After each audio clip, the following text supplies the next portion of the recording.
नमस्कार विद्यार्थी मित्रांनो, पंचायत समिती पारशिवनी शिक्षण विभाग तर्फे आयोजित या शिष्यवृत्तीच्या मार्गदर्शनाबद्दल आपण आज या ठिकाणी एक नवीन व्हिडिओ तयार करतो आहे. युट्यूबच्या माध्यमातून आपल्यापर्यंत पोहोचण्याचा प्रयत्न करतो आहे. माझं नाव जामगडे सर, हरिहर विद्यालय व कनिष्ठ महाविद्यालय पारशिवनी या ठिकाणी इंग्रजी या विषयाचा अध्यापन करतो आणि आज आपण काहीतरी शिष्यवृत्ती परीक्षेमध्ये येणारा सगळ्यात महत्त्वाचा टॉपिक म्हणजे सेंटेन्स फॉर्मेशन. सेंटेन्स कशा पद्धतीने फॉर्म होतं म्हणजे सेंटेन्स इंग्लिश मध्ये सेंटेन्स कशा पद्धतीने तयार होतं याबद्दलचं मार्गदर्शन आपण घेणार. याच्या आधीच्या व्हिडिओमध्ये आपण बघितलं होतं टाइप्स ऑफ सेंटेन्स. तर ज्याप्रमाणे विद्यार्थी मित्रांनो टाइप्स ऑफ सेंटेन्स मध्ये आपण बघितलंय की there are four types of sentences. First one assertive sentences, second one interrogative, third one imperative and fourth one exclamatory sentence. असे चार टाइप असतात सेंटेन्सचे इंग्लिश.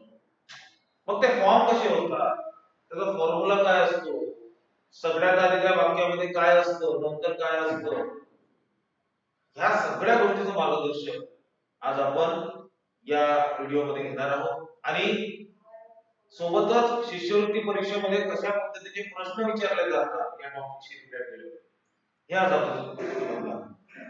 तर विद्यार्थी मित्रांनो, हा व्हिडिओ पूर्ण बघायचा, कुठेही पॉज किंवा कुठेही फॉरवर्ड न करता हा व्हिडिओ पूर्ण बघायचा की जेणेकरून शिष्यवृत्ती परीक्षेमध्ये जे काही प्रश्न तुम्हाला या टॉपिकशी संबंधित येतील वर्ग 8वीला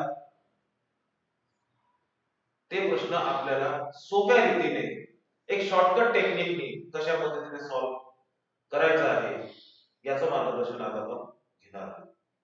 चला सुरुवात करूया. Sentence formation means what? How to form a sentence. So you know very well that there are four types of sentences. So the number one is assertive sentence. Types of sentence मध्ये मी तुम्हाला सांगितलं होतं की assertive sentence ची सुरुवात कशाने होत असते? सब्जेक्ट किंवा प्रनाउन. मग याला फॉर्म कसं करता येईल, assertive sentence चा फॉर्म्युला काय असतो हे आपल्याला आधी जाणून घ्यावं लागेल. assertive sentence चा फॉर्म्युला बघा कसा असतो. सब्जेक्ट सगळ्यात आधी शॉर्टकट मध्ये एस वापरला. एस म्हणजे काय? सब्जेक्ट. त्याच्यानंतर हेल्पिंग वर्ब. हेल्पिंग वर्ब साठी शॉर्टकट मध्ये मी वापरलाय H B plus verb plus object plus remaining sentence plus full stop. कळलं का? सब्जेक्ट असणार आहे समोर, सब्जेक्ट किंवा प्रनाउन, त्याच्यानंतर हेल्पिंग वर्ब असणार आहे, नंतर वर्ब असणार आहे, नंतर ऑब्जेक्ट, नंतर रिमेनिंग सेंटेन्स आणि त्याच्यानंतर फुल स्टॉप. अशा पद्धतीचं फॉर्मेशन होत असतं असर्टिव्ह सेंटेन्स. आलं लक्षात? हे त्या सेंटेन्सच्या टेन्स वर डिपेंड आहे. कधी कधी फॉर्मेशन असं सुद्धा असतं, subject plus verb plus object plus remaining sentence plus full stop असं सुद्धा ते फॉर्मेशन असतं. त्या सेंटेन्सच्या टेन्स वर डिपेंड आहे. मग आता वाक्य कसं तयार होईल, कसं तयार होणार आहे वाक्य? जसं मी आता म्हटलं की Raju is playing cricket. Raju is playing cricket. बघा तुम्हाला प्रश्न पडला असेल की इथे आयएनजी फॉर्म कसं काय आहे? अरे हे सेंटेन्स प्रेझेंट कंटिन्यूअस टेन्स. इथे वर्ब मी सांगितलं, अलग लक्षात. वर्ब का जेनरल फॉर्म प्लेइंग, अलग लक्षात. म्हणजे या पद्धतीचं समजा कन्स्ट्रक्शन नसेल तर ते सेंटेन्स कोणतं असतं? असर्टिव्ह सेंटेन्स असतं. हे लक्षात घ्यायचं आहे. सब्जेक्ट सगळ्यात सुरुवातीला, नंतर हेल्पिंग वर्ब जर पॉसिबल असेल तर, नंतर वर्ब, मग त्याला आपण आयएनजी फॉर्म पण लावू शकतो, त्याला पास्ट टेन्स मध्ये पण देऊ शकतो, त्याच्यानंतर ऑब्जेक्ट क्रिकेट, त्याच्यानंतर रिमेनिंग सेंटेन्स मी इथे वापरलेला नाही आहे. जोडता येईल आपल्याला remaining sentence on the ground,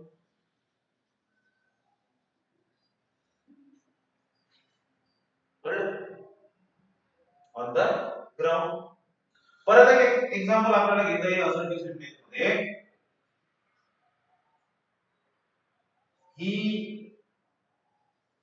gives me a lot of things. He gives me a lot of things. सुरुवातीला काय आहे सब्जेक्ट, नंतर काय आहे वर्ब, नंतर काय आहे ऑब्जेक्ट, नंतर काय लॉट ऑफ थिंग्स. हे काय झालं रिमेनिंग सेंटेन्स. लक्षात. अशा पद्धतीने असर्टिव्ह सेंटेन्स असते. मग असर्टिव्ह सेंटेन्सचा क्वेश्चन एक्झाम मध्ये कशा पद्धतीने येतो तो क्वेश्चन आपण या ठिकाणी बघू. ठीक आहे. आपण प्रत्येक टाईपचा सेंटेन्स पाहणार आहे आणि प्रत्येक टाईपच्या सेंटेन्स मध्ये प्रश्न कशा पद्धतीने शिष्यवृत्ती परीक्षेमध्ये विचारला जातो तो आपण बघणार आहे. प्रश्न असा आहे की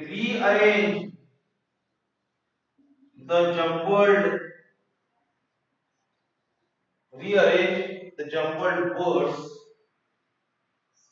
and choose the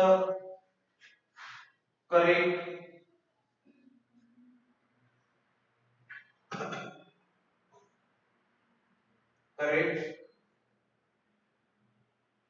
sentence.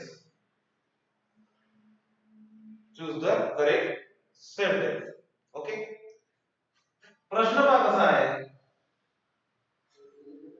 School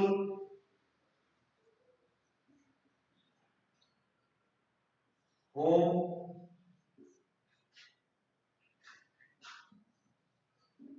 Tejas came from. ठीक आहे. प्रश्न आधी प्रश्न समजून घ्या. जेव्हापर्यंत आपण तो प्रश्न समजणार नाही तेव्हापर्यंत आपल्याला त्याचं उत्तर काही कळणार. Rearrange the jumbled words and choose the correct sentence. पहा इथे 1 2 3 4 हे ऑप्शन नंबर 1 2 3 4 हे झालं तुमचं आन्सर. ऑप्शन्स कोणते कोणते आहेत. नंबर 1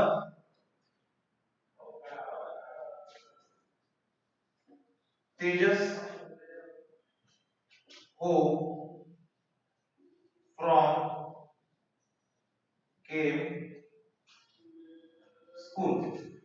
Option number 2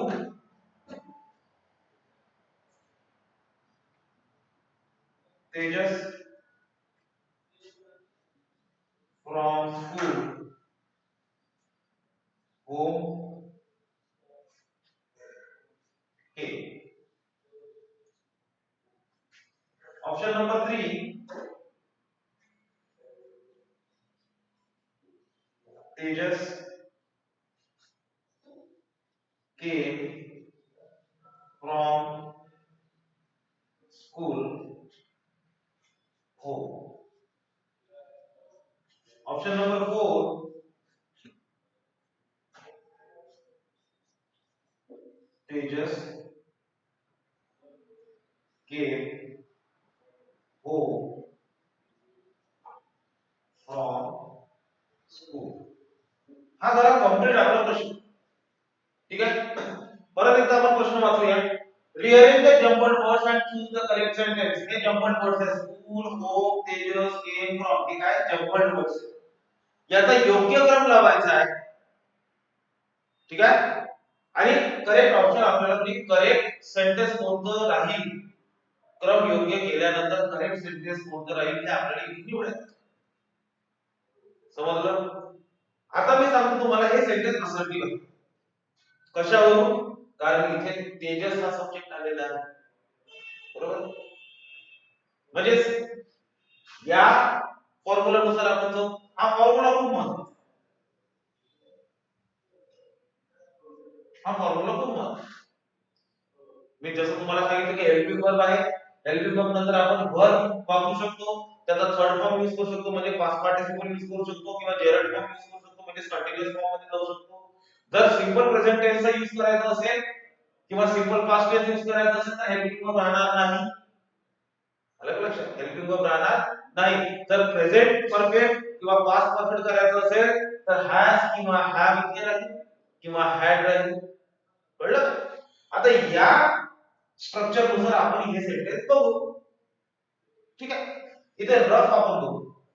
सगळ्यात पहिले काय सब्जेक्ट. सब्जेक्ट कोणता आहे याच्यामधून? School, home, Tejas came from. Tejas लिहिलं. त्याच्यानंतर हेल्पिंग वर्ब आहे का? सहाय्यकारी क्रियापद आहे का? नाही. मग त्याच्यानंतर वर्ब कोणता आहे? केम लिहिलं. ठीक आहे. त्याच्यानंतर आता तेजस के दोन ऑप्शन मध्ये आपल्याला दिसून राहिलाय. ऑप्शन नंबर 3 आणि ऑप्शन नंबर 4. पहिलं दुसरं गेलं आहे का? कारण पहिल्या ऑप्शन मध्ये तेजस होम आहे, दुसऱ्या ऑप्शन मध्ये तेजस फ्रॉम आहे. म्हणजे पहिले दोन आहेत का आपले उत्तर? नाही. आपले उत्तर या दोन पैकी एक आहे. 3 किंवा 4 या दोन पैकी एक आपलं उत्तर आहे. एवढं कन्फर्म करा. त्याच्यानंतर काय वर्ब लिहिला आपण. त्याच्यानंतर काय ऑब्जेक्ट. ऑब्जेक्ट कोणता आहे? School, home, home. कोणता ऑप्शन आहे बरोबर आहे? Tejas came home from school. समजलं का shortcut technique? Tejas came home from school. Tejas झाला subject, came verb, home object, from school झाला रिमेनिंग सेंटेन्स. म्हणजे ऑप्शन नंबर 4. काय माझं उत्तर? Option number 4. कळलं का? अशा पद्धतीने असंख्य सेंटेन्स आपण चूज करू शकतो. ठीक आहे, परत एकदा सांगतो. असंख्य सेंटेन्स म्हणजे काय? साधं वाक्य. साधं वाक्य जे फॉर्मेशन असतं किंवा जे कन्स्ट्रक्शन असतं किंवा त्याचा जो फॉर्म्युला असतो या पद्धतीचं. कधी कधी तुम्हाला फॉर्म्युला पण विचारतात परीक्षेमध्ये. कोणता? Choose the correct formula of assertive sentence from the given options. दिलेल्या ऑप्शन्स पैकी असर्टिव्ह सेंटेन्सचा फॉर्म्युला कोणता योग्य आहे तो निवडा. आलं का लक्षात? अशा वेळेस सब्जेक्ट सगळ्यात सुरुवातीला बघायचा, वर्ब बघायचं आणि ऑब्जेक्ट. हे जर कंटिन्यू मध्ये दिसले तर झालं तोच आपला ऑप्शन. तेच आपला आन्सर, तेच आपलं करेक्ट आन्सर. आलं का लक्षात? हे झालं असर्टिव्ह सेंटेन्स बद्दल. आता आपण नंबर 2 वर बघणार आहोत इंट्रोगेटिव्ह सेंटेन्स.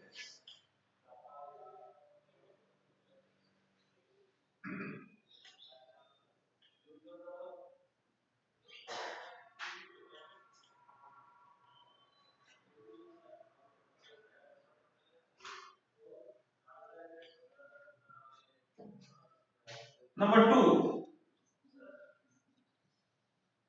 Interrogative sentence. यालाच मराठीमध्ये काय म्हणतात? ज्यांनी टाइप्स ऑफ सेंटेन्सचा व्हिडिओ बघितला आहे त्यांना लवकर लक्षात आलं असेल की इंटरोगेटिव्ह सेंटेन्सला काय म्हणतात? प्रश्नार्थी वाक्य. कारण त्याच्यामध्ये काय असतं? Question mark. मग याचं फॉर्मेशन कसं होतं? याचं फॉर्मेशन पहा, एकदम सोपी पद्धत आहे. याचं फॉर्मेशन कसं होतं? WH वर्ड सुरुवातीला असतो. कारण इंट्रोगेटिव्ह सेंटेन्सची सुरुवात कशाने होत असते? WH वर्ड किंवा हेल्पिंग वर्ड. जर WH वर्ड झाली असेल तर त्याच्यानंतर काय असतो? हेल्पिंग वर्ब असतो. जर WH वर्ड झालेली नसेल आणि जर हेल्पिंग वर्ब झालेली असेल तर हेल्पिंग वर्ब पासून सबंध फॉर्म्युला असतो. आलं का लक्षात? मग WH वर्ड कोणते कोणते आहेत? शेवटच्या व्हिडिओ मध्ये आपण बघितले WH वर्ड कोणते कोणते आहेत. There are 9 WH words. who, whom, whose, what, when, why, which, where, how. हे 9 WH वर्ड्स आहेत. मग हेल्पिंग वर्ब कोणते कोणते आहेत? will, would, shall, should, can, would, may, might, must, not, do, does, did, have, has, had, am, is, are, was, were. एवढे helping verbs आहेत. म्हणजे interrogative सेंटेन्सची सुरुवात एकतर WH वर्ड घेऊन असते किंवा हेल्पिंग वर्ब घेऊन असते. मग त्याचं फॉर्मेशन कसं असतं? WH वर्ड जर सुरुवातीला असेल तर त्याच्यानंतर हेल्पिंग वर्ब असेल. त्याच्यानंतर सब्जेक्ट, त्याच्यानंतर वर्ब. आलं लक्षात? अशा पद्धतीने रिमेनिंग सेंटेन्स वगैरे पकडू. शेवटी क्वेश्चन मार्क असतो इंट्रोगेटिव्ह सेंटेन्स मध्ये. आलं लक्षात? शेवटी कोणता असतो? Question mark. जसं आपण एक सेंटेन्स तयार करून बघू. ठीक आहे, पहिला सेंटेन्स तयार करू. WH वर्ड कोणता यूज करा? देअर. हेल्पिंग वर्ब वापरला do. Subject you. work, live.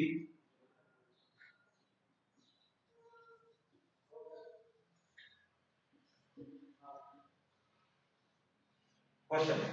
वाचा बरं. Where do you live? Comma दिला मी. रिमेनिंग सेंटेन्स म्हणजे उरलेलं वाक्य. आयएस म्हणजे काय? Remaining sentence. रिमेनिंग सेंटेन्स म्हणजे काय? उरलेलं वाक्य. My dear friend. पहा कन्स्ट्रक्शन नुसार फॉर्म्युला नुसार पहा फॉर्म्युला प्रॉपरली लक्षात ठेवा. डब्ल्यूएच वर्ड वापरला, हेल्पिंग वर्ब वापरलं, सब्जेक्ट आहे यू, सब्जेक्ट किंवा प्रोनाउन, देन वर्ब आहे live, remaining sentence my dear friend. हे झालं इंट्रोगेटिव्ह सेंटेन्स. मग आता डब्ल्यूएच वर्डने सुरुवात होऊ शकते. तुमच्या मनात प्रश्न निर्माण झाला असेल की सरांनी तर असं म्हटलं की डब्ल्यूएच वर्डने होते आणि हेल्पिंग वर्बने होते. त्याला रिटॉरिकल क्वेश्चन म्हणतात. मग हेल्पिंग वर्बने सुरू होणारं वाक्य आपण तयार करू. ठीक आहे. हे झालं डब्ल्यूएच वर्ड. आता हेल्पिंग वर्बने जर सुरुवात करायचं असेल तर इथून इकडे फॉर्म्युला डब्ल्यूएच वर्डला विसरून द्यायचं. is, this, is helping verb, this subject, your pen, question mark. Is this your pen? Simple sentences. Helping verb आहे, subject आहे, your pen. अलग लक्षात. Is this your pen? तर अशा पद्धतीने इंट्रोगेटिव्ह सेंटेन्स आपण कन्स्ट्रक्ट करू शकतो. पुन्हा एक आपण हेल्पिंग वर्ब सुरू होणारा सेंटेन्स घेऊ. Do you like coffee? Do you like coffee? Helping verb की सुरुवात आहे डू हा हेल्पिंग वर्ब आहे, यू झाला माझा सब्जेक्ट, लाइक झाला वर्ब आणि रिमेनिंग सेंटेन्स काय कॉफी. समजलं का? अशा पद्धतीने इंट्रोगेटिव्ह सेंटेन्स आपण काढू शकतो किंवा इंट्रोगेटिव्ह सेंटेन्स आपण तयार करू शकतो. कोणतंही इंट्रोगेटिव्ह सेंटेन्स जे असणार आहे ते याच फॉर्म्युल्यामध्ये असणार आहे. हा फॉर्म्युला खूप महत्त्वाचा आहे विद्यार्थी मित्रांनो. व्हिडिओ थोडासा पॉज करून जेवढेही मी फॉर्म्युले सांगणार आहे ते फॉर्म्युले लिहून ठेवायचे कॉपीमध्ये आणि काय एक्झाम्पल जे खाली दिसतंय तुम्हाला ते सुद्धा लिहून ठेवायचे. पण त्यासाठी तुम्हाला व्हिडिओ पॉज करावा लागेल आणि मग परत तो प्ले करायचा. आता याचा प्रश्न कसा निर्माण होतो? प्रश्न कसा येतो परीक्षेला? पहा,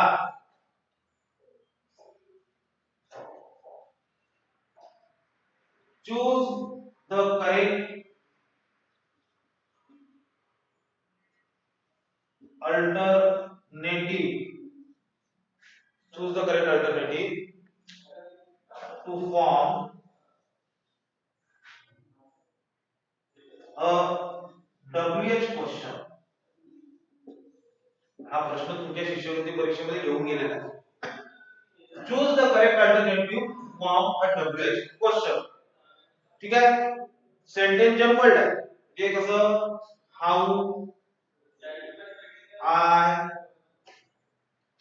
forget generosity,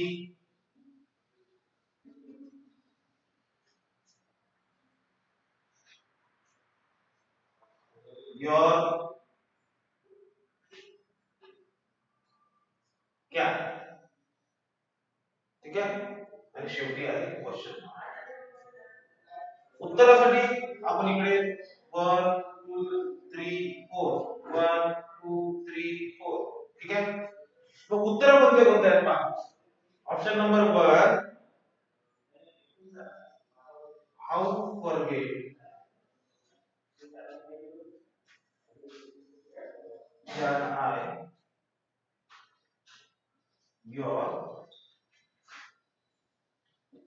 generosity. Option number 2 how generosity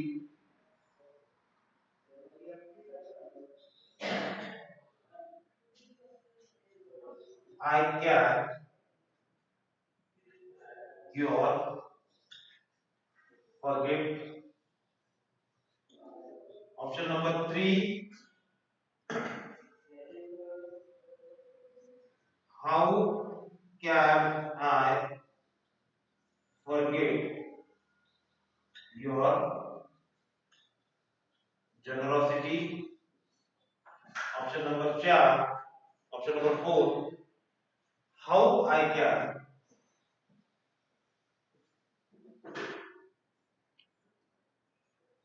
forget your generosity. पहा, प्रश्न पहा. Choose the correct alternative to form a WH question. चार अल्टरनेटिव्ह दिलेले आहेत आणि करेक्ट WH क्वेश्चन आपल्याला निवडायचा आहे. त्याच्यासाठी आपल्याला हिंट दिलेली आहे. जम्बल्ड फॉर्म मध्ये वर्ड्स. हे जम्बल्ड वर्ड्स आपल्याला कलेक्ट करून त्या फॉर्म्युलाच्या बेसवर प्रॉपरली सिक्वेन्स मध्ये लावून आपल्याला करेक्ट ऑप्शन चूज करायचा आहे. जसं मी तुम्हाला सांगितलं की WH वर्ड ची सुरुवात आहे. पहा फॉर्म्युला मध्ये बघा WH वर्ड आहे. प्रत्येक ऑप्शन मध्ये WH वर्ड आहे. हाऊ WH वर्ड आहे. जम्बल्ड मध्ये पहा WH वर्ड हाऊ आहे. याला नंबर 1 द्या.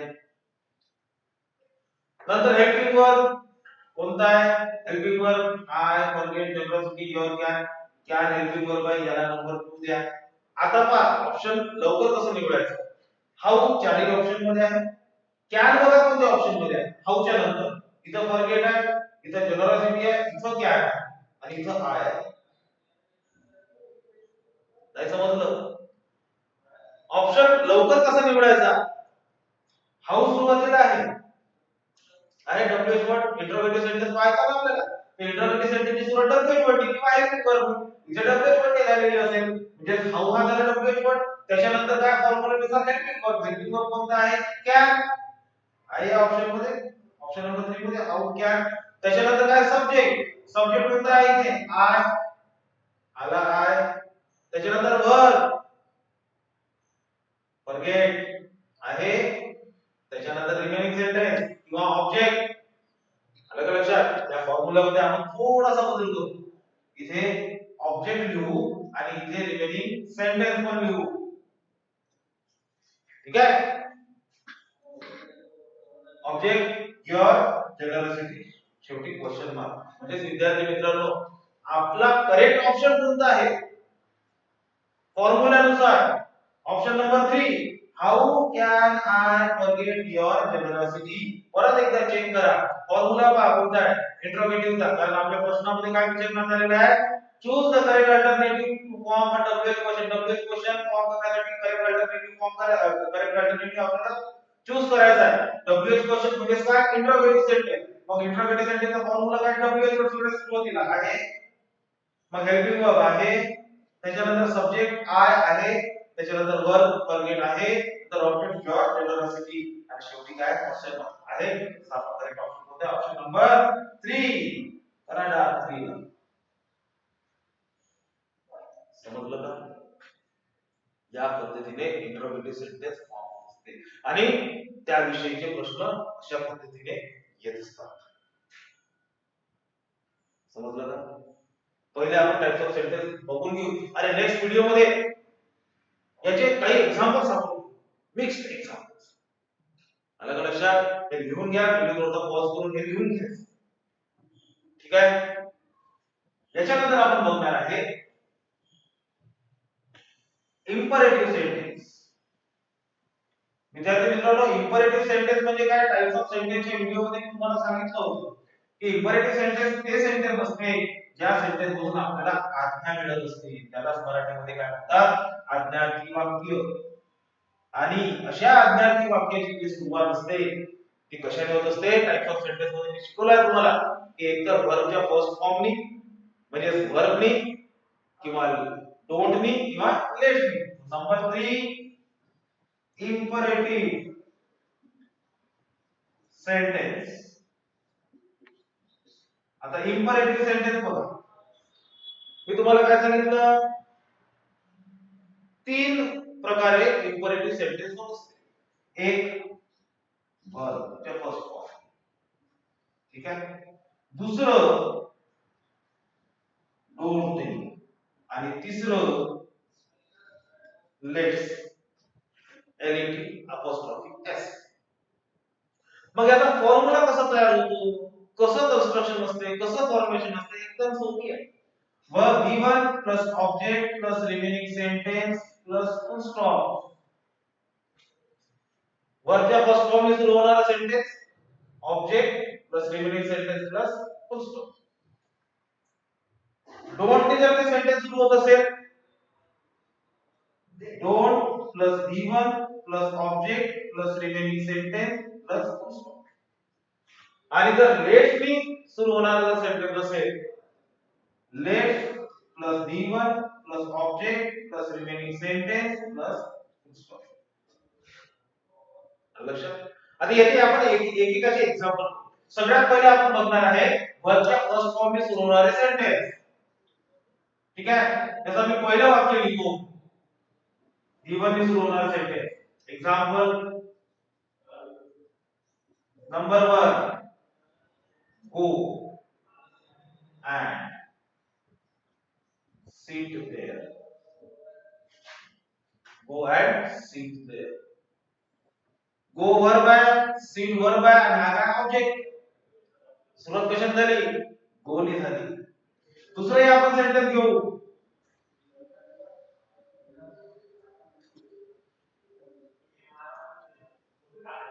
Speak the truth. Speak the truth. आपले शिक्षक आपल्याला नेहमी म्हणतात स्पीक द ट्रूथ. आता वाक्याची सुरुवात कशाने आहे, V1 नी आहे, वर्ब नी आहे. आणि वर्ब काय असतो तुम्हाला माहिती आहे, वर्ब म्हणजे काय, क्रियापद. Verb means what, that type of word which indicates action. म्हणजे असा शब्द जो ऍक्शन इंडिकेट करतो. V1 ने सुरुवात आहे आणि नंतर काय ऑब्जेक्ट, आणि याच्या समोर रिमेनिंग सेंटेन्स. रिमेनिंग सेंटेन्स कधी राहू शकतो, कधी राहू शकत नाही. रिमेनिंग सेंटेन्स म्हणजे काय, उरलेलं वाक्य. हे झाले V1 चे एक्झाम्पल. त्याच्यानंतर डोंट चे एक्झाम्पल आपण बघू. ठीक आहे, डोंट चे example. Example number 1, don't shout loudly. Don't shout loudly. Don't ने सुरू होणारा सेंटेन्स आहे, म्हणजे इंपॉर्टंट सेंटेन्स आहे. पहा फॉर्म्युलानुसार don't प्लस V1, shout ओरडणे. अलग लक्षात. shout ओरडणे, ओरडण्याची क्रिया आहे, म्हणजे verb. So don't shout loudly. Remaining sentence. पुन्हा एक एक्झाम्पल घेता येईल आपल्याला, don't confuse me. don't confuse me. वाक्याची सुरुवात कशाने आहे, don't नी, म्हणजे इंपॉर्टंट सेंटेन्स आहे. त्याच्यानंतर काय, वर्ब आहे, confuse. वर्ब आहे, तो क्रियापद आहे, V1 आहे. त्याच्यानंतर ऑब्जेक्ट आहे मी. कळलं. पुन्हा लेट्स चे एक्झाम्पल आपण घेऊ. Let's example number 1, let's go to market. Simple example घे. Let's go to market. वाक्याची सुरुवात कशाने आहे, लेट्स नी. त्याच्यानंतर काय आलेला आहे, वर्ब टू मार्केट ऑब्जेक्ट. याच्या समोर तुम्ही सेंटेन्स वाढवू शकता. Let's go to market to buy umbrella for me. Let's go to market to enjoy the entertainment. Let's go to market to buy some sweets. अशा वेगवेगळ्या प्रकारचे तुम्ही एक्झाम्पल्स वाढवू शकता, घेऊ शकता. आणि ते जे वाढवणार राहणार आहे याच्यानंतर ते राहणार आहे तुमचं रिमेनिंग सेंटेन्स म्हणजे उरलेलं वाक्य. पुन्हा एक एक्झाम्पल आपण घेऊ शकतो. Let's play cricket. Let's play cricket. सुरुवात कशाने आहे, लेट्स नी. प्ले झाला वर्ब, क्रिकेट झालं. आलं लक्षात. अशा पद्धतीने इंपॉर्टंट सेंटेन्सेस फॉर्म होत असतात. आलं लक्षात. आता याचा प्रश्न कसा येतो, कशा पद्धतीने येऊ शकतो. आतापर्यंत आपण दोन प्रश्न बघितले ज्यामध्ये जम्बल्ड वर्ड्स होते आणि जम्बल्ड वर्ड्सला कनेक्ट करायचं.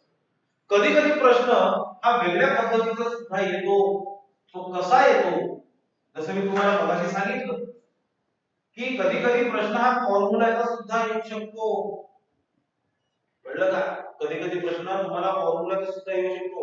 जसं हा प्रश्न या ठिकाणी आहे, choose the correct alternative, choose the correct alternative to form imperative sentence. To form imperative sentence, choose the correct alternative to form imperative sentence. Options पहा कोणते कोणते आहेत. पहिले आपण 1 2 3 4 1 2 3 4 हे झालं आपला आन्सर. आन्सर साठी बघा option number 1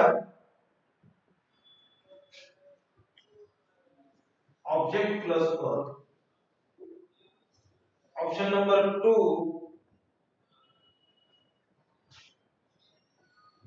verb plus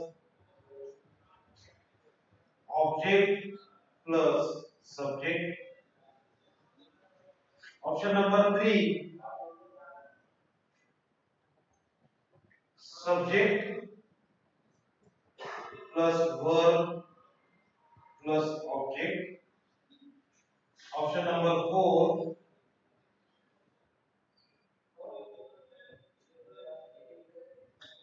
verb plus object plus complement. आता हा नवीन शब्द आहे कॉम्प्लिमेंट. कॉम्प्लिमेंट म्हणजे काय? आपलं रिमेनिंग सेंटेन्स. आलं का लक्षात? कॉम्प्लिमेंट म्हणजे काय? आपलं रिमेनिंग सेंटेन्स. आता प्रश्न बघा काय, choose the correct alternative to form imperative sentence. म्हणजे आपल्याला करेक्ट अल्टरनेटिव्ह चूज करायचा आहे कशासाठी? इंपरेटिव्ह सेंटेन्स फॉर्म करण्यासाठी. म्हणजे हे फॉर्म्युला तुम्हाला दिसून राहिले. याच्यामधून करेक्ट फॉर्म्युला कोणता आहे ज्याच्यामुळे आपल्याला इंपरेटिव्ह सेंटेन्स तयार करता येणार आहे तो चूज करायचा. पहा ऑब्जेक्ट प्लस दिसतंय का? कुठेतरी ऑब्जेक्ट समोर सुरुवातीला इंपरेटिव्ह मध्ये नाही, म्हणजे हाय ऑप्शन. दुसरं वर्ब. वर्ब की सुरुवात सेंटेन्स आहे गिवन प्लस ऑब्जेक्ट आहे प्लस सब्जेक्ट आहे. सब्जेक्ट आहे का इथे? नाही, इथे काय रिलेटिव्ह सेंटेन्स म्हणजे त्याला काय म्हणतात? कॉम्प्लिमेंट. एक गोष्ट कधी लक्षात ठेवा, इंपरेटिव्ह सेंटेन्स मध्ये कधीही सब्जेक्ट राहत नाही. ठीक आहे? इंपरेटिव्ह सेंटेन्स मध्ये कधीही सब्जेक्ट राहत नाही. म्हणजे हे सुद्धा ऑप्शन आहे का आपलं? नाही. परत एकदा पहा, वर्ब आहे सुरुवातीला आहे, ऑब्जेक्ट आहे परंतु इथे काय सब्जेक्ट. इंपरेटिव्ह मध्ये सब्जेक्ट राहत नाही तर ऑब्जेक्टच्या नंतर काय असतं? कॉम्प्लिमेंट असतं. इथे काय रिमेनिंग सेंटेन्स आहे, इथे काय सब्जेक्ट. हा आपला ऑप्शन नाही. ऑप्शन नंबर 3 सब्जेक्टने सुरुवात करते सेंटेन्सची. वाक्याची सुरुवात कशाने? सब्जेक्टने. इंपरेटिव्ह सेंटेन्सची सुरुवात कशाने होते? बी वन डोंट आणि लेट्स गिव्ह. सब्जेक्टने होते का? नाही. सब्जेक्टने सुरू होणारे सेंटेन्स कोणतं असते? Assertive sentence. म्हणजे हा सुद्धा आपला ऑप्शन नाही. मग चौथा ऑप्शन आहे का रे? पहिले 3 नाही तर चौथा तर आहेच म्हणा. ते नाही, परंतु चेक तर करावं लागेल ना आपल्याला. वर्बची सुरुवात आहे नंतर ऑब्जेक्ट आहे नंतर कॉम्प्लिमेंट आहे. कॉम्प्लिमेंट म्हणजे काय? Remaining sentence. सांगितलं तुम्हाला तेव्हा हा शब्द लिहिला तेव्हा. कॉम्प्लिमेंट म्हणजे काय? Remaining sentence. म्हणजे आपला ऑप्शन कोणतं करेक्ट आहे? Option number 4 correct answer. कारण इंपरेटिव्ह सेंटेन्स त्याची कन्स्ट्रक्शन असते ते याच पद्धतीने असते. वर्ब ऑब्जेक्ट आणि नंतर कॉम्प्लिमेंट. कळलं का? ठीक आहे. अशा पद्धतीने आपण इंपरेटिव्ह सेंटेन्स फॉर्म करू शकतो. अशा पद्धतीने आपण इंपरेटिव्ह सेंटेन्स फॉर्म करू शकतो. आलं का लक्षात? ठीक आहे. आता आपण वेगवेगळ्या प्रकारचे टाइप्स ऑफ सेंटेन्स मध्ये बघितले. त्यामध्ये एक चौथा टाइप होता आपला. चौथा टाइप म्हणजे कोणता? Exclamatory sentence. Exclamatory sentence form करत असताना त्याचा पण फॉर्म्युला आपल्याकडे आहे. एक्सक्लेमेटरी सेंटेन्सचा पण फॉर्म्युला आपल्याकडे आहे, परंतु तो एक्झॅक्टली कुठे लागत नाही, कारण एक्सक्लेमेटरी सेंटेन्स हे एक्सप्रेशनेबल असल्यामुळे, एक्सप्रेशन्स असल्यामुळे तो कशाही पद्धतीने कुठेही फॉर्म होऊ शकतो. आता जसं असर्टिव्ह सेंटेन्स मध्ये मी तुम्हाला सांगितलं की एक्झॅक्ट फॉर्म्युला असतो, इम्परेटिव्ह मध्ये सांगितलं की एक्झॅक्ट फॉर्म्युला आहे आणि इंट्रोगेटिव्हचा एक्झॅक्ट फॉर्म्युला, परंतु हा जो एक्सक्लेमेटरी सेंटेन्स आहे, एक्सक्लेमेटरी सेंटेन्स यामध्ये याचा जर आपण फॉर्म्युला काढून म्हटलं तर याची सुरुवात जनरली व्हॉट किंवा हाऊ घेऊन असते, त्याच्यानंतर ऍडजेक्टिव्ह किंवा ऍडव्हर्ब असतो, ठीक आहे, व्हॉट किंवा हाऊ नी सुरुवात, त्याच्यानंतर ऍडजेक्टिव्ह किंवा ऍडव्हर्ब असतो, त्याच्यानंतर इथे असतो सब्जेक्ट, नंतर असतो हेल्पिंग वर्ब आणि सगळ्यात शेवटी असतो एक्सक्लेमेशन मार्क. हा सगळ्यात महत्त्वाचा. परत एकदा सांगतो, एक्सक्लेमेटरी सेंटेन्सची सुरुवात व्हॉट किंवा हाऊ नी, नंतर ऍडजेक्टिव्ह किंवा ऍडव्हर्ब, नंतर सब्जेक्ट, नंतर हेल्पिंग वर्ब आणि नंतर एक्सक्लेमेशन मार्क. एक एग्जांपल आपण घेऊ, how beautiful you are, exclamation mark. How beautiful you are हे सेंटेन्स आहे, व्हॉट किंवा हाऊ नी सुरुवात आहे, नंतर ब्युटिफुल ऍडजेक्टिव्ह आहे, नंतर यू झाला सब्जेक्ट, नंतर हेल्पिंग वर्ब आर, शेवटी कोणता मार्क आहे, एक्सक्लेमेशन. हे कधी, जेव्हा त्या वाक्याची सुरुवात व्हॉट किंवा हाऊ नी होत असेल आणि ते जर सेंटेन्स एक्सक्लेमेटरी तयार होत असेल तेव्हा. नाहीतर कधी कधी असे सुद्धा सेंटेन्स येतात, वाव एक्सक्लेमेशन,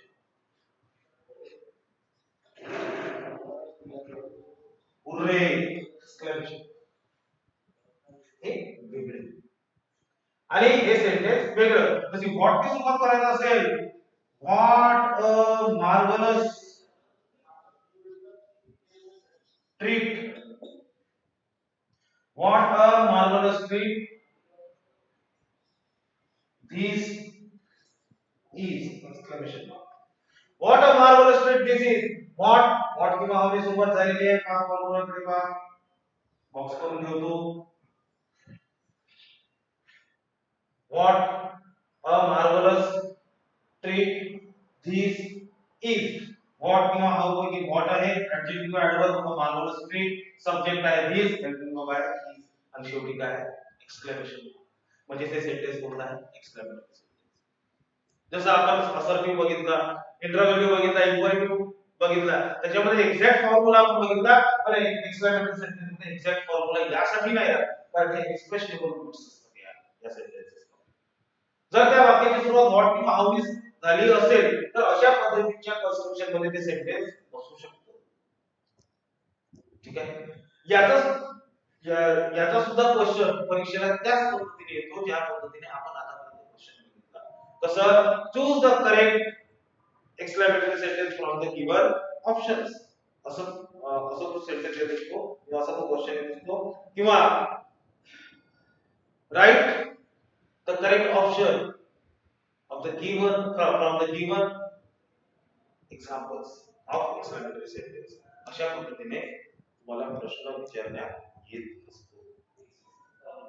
आलं लक्षात, ठीक आहे. आता एखादी आपण एक्झाम्पल घेऊ. हे होतं पूर्ण सेंटेन्स फॉर्मेशन. तो सेंटेन्स कोणत्या टाइपचा सेंटेन्स कोणत्या फॉर्मने होऊ शकतो, आलं लक्षात. एक छोटंसं एक्झाम्पल घेऊ आपण आणि आपला व्हिडिओ आज या ठिकाणी थांबवून टाकू. छोटंसं एक्झाम्पल घेऊ, वेगवेगळ्या टाइपचे एक्झाम्पल्स येत असतात तुम्हाला. जसं फॉलोइंग सेंटेन्स इज फ्रॉम, ठीक आहे, हा क्वेश्चन आहे. Following sentence is from, me sentence लिहितो,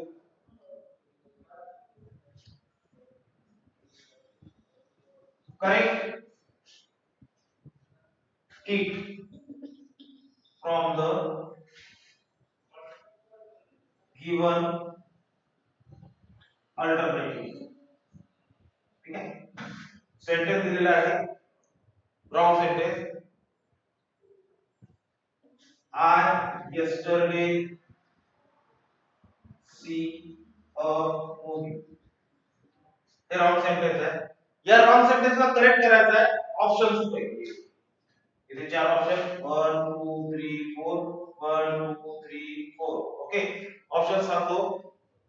yesterday,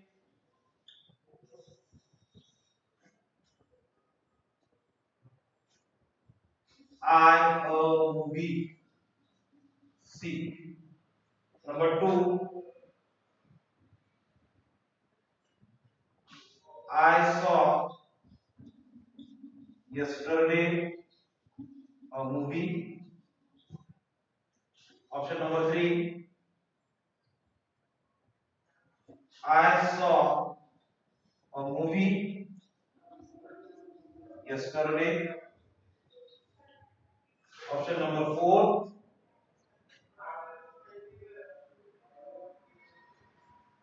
I yesterday a movie saw. हा, काय म्हणते आपला question, following sentence is wrong, म्हणजे हे दिलेले जे सेंटेन्स आहे हे काय रॉंग आहे. Correct it from the given alternative. समोर दिलेल्या अल्टरनेटिव्ह मधून आपल्याला करेक्ट करायचं. आता पहा, रॉंग सेंटेन्स कशाने सुरुवात आहे, आय. आणि आय काय आहे, प्रनाउन. आणि ज्या सेंटेन्सची सुरुवात प्रनाउनने होत असते किंवा सब्जेक्टने होत असते त्या सेंटेन्सचा टाइप कोणता असतो, असर्टिव्ह सेंटेन्स असतो. बरोबर आहे. म्हणजे आपल्याला करेक्ट असर्टिव्ह सेंटेन्स निवडायचा आहे.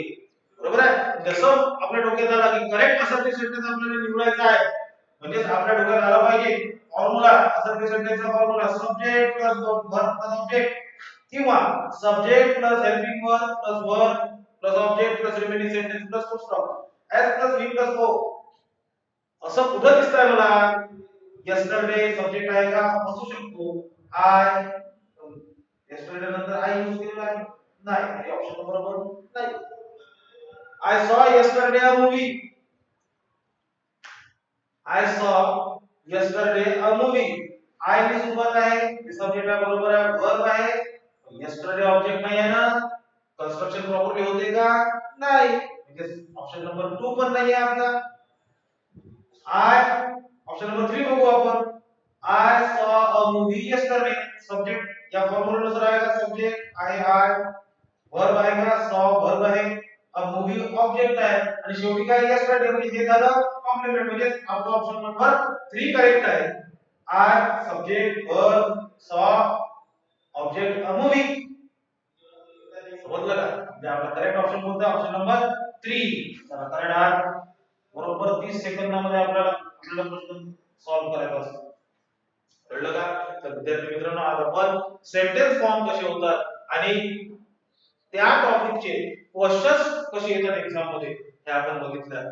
आज आपण बघितले. एक सजेशन देऊ इच्छितो, गेल्या 3 वर्षाची ड्युटी ही तुमच्याकडे समजा स्कॉलरशिप संबंधी 8व्या वर्गाचे जर पेपर्स अवेलेबल असतील तर त्या पेपर्स मधले इंग्लिश चे जे 25 क्वेश्चन्स आहेत त्या 25 क्वेश्चन्सचा सराव तुम्ही आतापासूनच सुरू करा, की जेणेकरून 25 आउट ऑफ 25 म्हणजे 25 पैकी 25 गुण आपल्याला परीक्षेमध्ये घेता येतील, पटकवता येतील. आणि खूप काही कठीण नाहीये. शॉर्टकट टेक्निक यूज करायची. ज्या पद्धतीने मी आज तुम्हाला काही शॉर्टकट टेक्निक सांगितल्या त्या शॉर्टकट टेक्निक यूज करा आणि लवकर लवकर क्वेश्चनचे आन्सर्स करेक्ट ऑप्शन्स चूज करा. धन्यवाद.